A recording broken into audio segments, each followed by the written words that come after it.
Hermanos, un gusto saludarlos, deseamos que Dios los bendiga donde se encuentren. Hay una pregunta que nos hacemos desde niños y hasta la vida adulta, y esta pregunta es, ¿qué hacer cuando sufrimos algún tipo de violencia injusta? Esa misma pregunta también la enfrentaron los primeros cristianos cuando la persecución los obligó a dejar sus hogares y pertenencias para huir. Y aunque podríamos pensar que como eran cristianos esa violencia no los afectó, la realidad es que también tuvieron que aprender a lidiar con esta situación de violencia injusta. Y por eso Dios les envió un mensaje por medio del apóstol Pedro en su primera carta o epístola que sigue siendo relevante para nosotros hoy. Y este es el mensaje de la primera epístola del apóstol Pedro, que está en el capítulo 3, versículo 10, que dice: porque el que quiere amar la vida y ver días buenos, refrene su lengua del mal y sus labios no hablen engaño. Apártese del mal y haga el bien, busque la paz y sígala. Y cuando leemos este texto parece que es difícil escribirle estas palabras a personas despojadas injustamente, porque lo que les está diciendo es el que quiere amar la vida y ver días buenos. Y es claro que ellos han visto otro tipo de días malos, podríamos decir, o días de injusticia. Pero estas palabras establecen un punto de partida, porque no niegan lo que fue injusto, pero lo sitúa en un punto de partida de cara a su futuro. Lo que dice el texto es: ¿qué quieres hacia adelante? ¿Quieres amar la vida y ver días buenos? Y la frase el que quiere está diciendo que algunos pueden no querer esto. Algunos pueden elegir un futuro lleno de heridas, rencor, resentimientos. Así que el texto nos sitúa en un punto de partida hacia adelante. Y esto es importante porque hay estudios que dicen que quienes han sido víctimas son más propensos a quedarse en ese círculo, es decir, ahora a convertirse en victimarios y también seguir siendo víctimas. Esto ha dicho, por ejemplo, la Organización Mundial de la Salud, que sufrir violencia en la infancia trae un mayor riesgo de perpetrar violencia en la vida adulta. Hay otro especialista que se llama Ervin Staub, que dijo: las víctimas pueden llegar a convertirse en perpetradores de violencia cuando el trauma permanece sin resolver. Y uno más, Donald Dutton, un especialista en violencia doméstica, dijo: la violencia es un comportamiento aprendido, no heredado. Así que si vivimos violencia en una etapa de la vida, o más aún si la sufrimos y no la atendemos correctamente, es posible que aprendamos esos patrones y tendamos a repetirlos. Ya los vivimos y ahora quizá los podremos aplicar en otros ámbitos o con otras personas.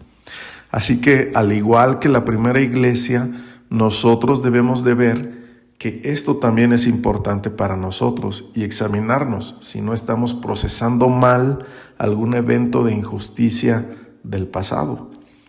Por ejemplo, podríamos ver si no hay patrones que hayamos aprendido de ciertas personas que ejercieron un cierto nivel de violencia, que aprendimos de alguien y que ahora estamos repitiendo o reflejando en algunas otras relaciones o ámbitos. Y por eso es que el apóstol Pedro lleva a la iglesia a un punto de partida. Es como si dijera: es verdad, no debió pasar eso, ya sufriste, pero ahora debes de ver hacia adelante cómo quieres vivir. Porque quizá no fuiste responsable de lo que te hicieron, pero sí eres responsable de cómo vas a vivir hacia adelante. Y por esto es importante atender esta situación y salir de ese círculo de violencia. Veamos entonces lo que dice la Biblia al que quiere amar la vida y ver días buenos. Y esto es: refrena tu lengua del mal y tus labios no hablen engaño. Apártate del mal y haz el bien, busca la paz y síguela. Así que la primera instrucción de la Escritura es refrenar nuestra lengua del mal y del engaño. Y esto inicia desde los pensamientos de rencor, de odio, de deseo del mal para otros. Eso se debe refrenar, porque una característica del reino de los cielos, cuando viene a la tierra, cuando viene a nuestros corazones, es que el reino viene a restringir el mal. Y no solo restringe el mal, sino que atiende de origen el mal, lo extrae de origen. No solo se trata de refrenar las palabras del mal, porque tarde o temprano saldrían, sino que además de refrenar nuestras palabras y pensamientos, o el tono de nuestras palabras, ese problema se debe atender correctamente y de origen. Por esto, continuando con la escritura, el versículo 12 de 1 Pedro 3, primera de epístola del apóstol Pedro 3, 12 dice: porque los ojos del Señor están sobre los justos y sus oídos atentos a sus oraciones, pero el rostro del Señor está contra aquellos que hacen el mal. Esto es como cerrar una compuerta de agua y entonces el agua buscará otra salida.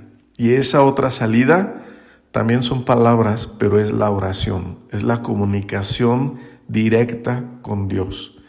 Porque dice, porque los ojos del Señor están sobre los justos y sus oídos atentos a sus oraciones. Y después dice, pero el rostro del Señor está contra aquellos que hacen el mal. Lo que está diciendo es, si alguien te hace mal, el rostro del Señor, del Rey de este reino, está contra él. Él se va a encargar de llevarlo o al arrepentimiento o bien de juzgarlo. Pero no te pongas tú del lado del victimario, porque el rostro del Señor entonces estará contra ti. Recordemos que el Señor salvó a Saulo de Tarso, quien fue el apóstol Pablo. Después de que él diera su voto para que mataran a Esteban, el primer mártir de la fe, testigo fiel, un discípulo del Señor. Pero cuando el Señor salvó a Saulo de Tarso, el mismo Señor dijo, porque yo le mostraré cuánto le es necesario padecer por mi nombre. Y además de la oración, la Biblia dice, haz el bien. Busca la paz y síguela.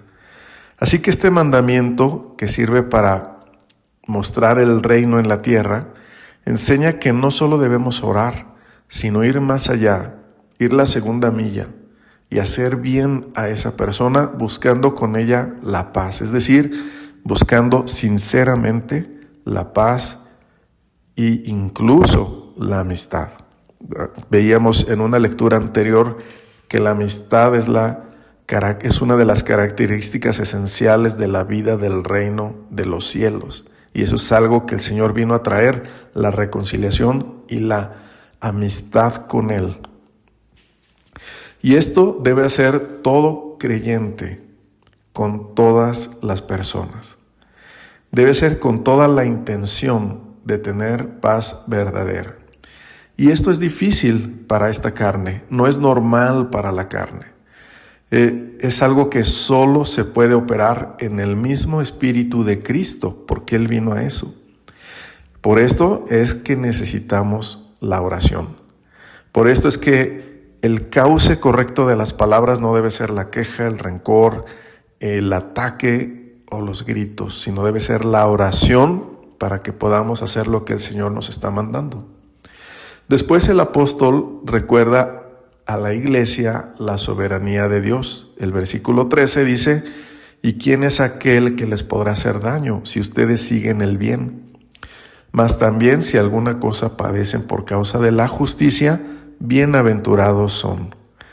Así que Dios tiene el control de toda situación. Por esto dice, si alguna cosa padecen por causa de la justicia. Es decir, si vivimos en la fe, si sufrimos algo, será por causa de Cristo, por causa de su reino que vive en nosotros. Y esto nos debe llevar a perder el miedo o el temor a las personas y a las circunstancias. Como dice la Escritura, por tanto, no se amedrenten por temor de ellos, ni se conturben. Lo que está diciendo la Escritura es que debemos salir no solo del círculo de violencia, sino del temor en el que se vive ahí. Dice, no se amedrenten por temor de ellos ni se conturben, sino santifiquen a Dios el Señor en sus corazones y estén siempre preparados para presentar defensa con mansedumbre y reverencia ante todo el que les demande razón de la esperanza que hay en ustedes. Cuando el mundo ejerce violencia injustamente, nosotros debemos estar preparados para responder con mansedumbre y reverencia, pero sin temor. Pensemos un momento en los perseguidores de la iglesia. Pensemos en cómo estaban dispuestos a quitarle sus casas, se sentían con poder, quizás se sentían intocables, pensaban que eran soberanos. Pero Dios nos recuerda que solo Él es soberano y que Él puede permitir algo por un tiempo para dar testimonio, ya sea para salvar o para juzgar. Hay estudios que dicen que para algunas personas provocar temor en otros o afligirlos o angustiarlos les genera una experiencia subjetiva de placer y de control. Entonces, hay personas que sienten placer por infundir el temor en otros. Por esto el reino de nuestro Señor Jesucristo es diferente. El Señor viene con su reino a nuestro corazón para que salgamos de ese círculo y nos dice que sin temor, confiando en la soberanía de Dios, podemos responder con mansedumbre y reverencia. Es decir, el cristiano no puede tomar placer en humillar a otros, ni en angustiarlos, ni en afligirlos. Por esto, nuestro tono de hablar debe ser con mansedumbre y debe ser respetuoso, con reverencia, no humillando a nadie. A veces hay debates en redes sociales donde el placer está en humillar a otros, en dejarlos sin palabras. Parece que en todos los ámbitos gana el que humilla al otro, pero esto no es así en el reino. El reino gana a las almas, las salva de condenación. En esto se enfoca el reino, en dar testimonio para salvación, de que hay una forma de salir de ese círculo. Y si alguien decide no creer, entonces tal persona dará cuentas a Dios. Pero los que crean, los que vean cómo es el reino y quieran entrar en él, ellos serán salvos. Por esto el apóstol dice que debemos tener una buena conciencia, para que en lo que murmuran de ustedes, dice la Escritura, como de malhechores, sean avergonzados los que calumnian su buena conducta en Cristo. Es decir, la vergüenza no será hecha por nosotros o causada por nosotros, sino en aquel día cuando el Señor dé testimonio de los que son suyos. Y finalmente concluye con el fundamento histórico de nuestra fe, Cristo. Porque el versículo 17 dice, porque mejor es que padezcan haciendo el bien, si la voluntad de Dios así lo quiere, que haciendo el mal. Porque también Cristo padeció una sola vez por los pecados, el justo por los injustos, para llevarnos a Dios, siendo a la verdad muerto en la carne, pero vivificado en espíritu. Este evento histórico de la crucifixión, un evento real, que ocurrió una sola vez, pero que hoy vive en nosotros. Este es el ejemplo de nuestro Señor Jesucristo. Es el ejemplo más grande de que a veces Dios permite el sufrimiento, así como Cristo, el justo, sufrió por nosotros, los injustos. Pero dice que lo hizo para llevarnos a Dios, para que entremos a su reino. Porque el enfoque del Evangelio es la salvación de las almas. No es la venganza, es el deseo de salvación. Entonces, vamos a terminar y recapitular lo que hemos considerado hoy. Número 1, el reino de los cielos viene a romper con el círculo de violencia y a refrenar el mal. Pero el mal se refrena desde nuestras propias palabras y pensamientos. Y en lugar de eso podemos orar. Número 2, en lugar de desear el mal, debemos hacer, no solo desear, debemos hacer el bien buscando la paz con esa persona. Número 3, la oración. Debemos orar, pero nunca tomar el lugar del que aflige, porque los oídos del Señor están atentos a la oración de los justos, pero su rostro contra los que hacen mal. Número 4, recordar la soberanía de Dios. Esto nos saca del miedo, del temor a las personas y a las circunstancias. Dios es soberano. La gente violenta no es soberana. No pueden hacer lo que quieren y sus amenazas no se cumplirán si Dios no lo permite. Número 5, dar testimonio del evangelio del reino. El reino no viene a humillar ni a violentar, sino a salvar las almas, y por esto nos manda a dar testimonio en vida de este propósito. Número 6, nuestra identificación con Cristo. Esta identificación no solo se da en el momento del bautismo, también Cristo padeció una sola vez por los pecados, el justo por los injustos, para llevarnos a Dios, siendo a la verdad muerto en la carne, pero vivificado en espíritu. Así que vamos a terminar, vamos a orar, porque la violencia no es solo a nivel de persecución y despojo de casas y propiedades. La violencia se vive con palabras, con gritos, con actitudes, con bullying, con violencia en el trabajo, con menosprecios a veces velados, con faltas de atención. Y a veces se sufre de esta violencia y a veces nosotros mismos hemos aprendido esos patrones de violencia. Pero en este ambiente el Señor dijo, el reino de los cielos se ha acercado.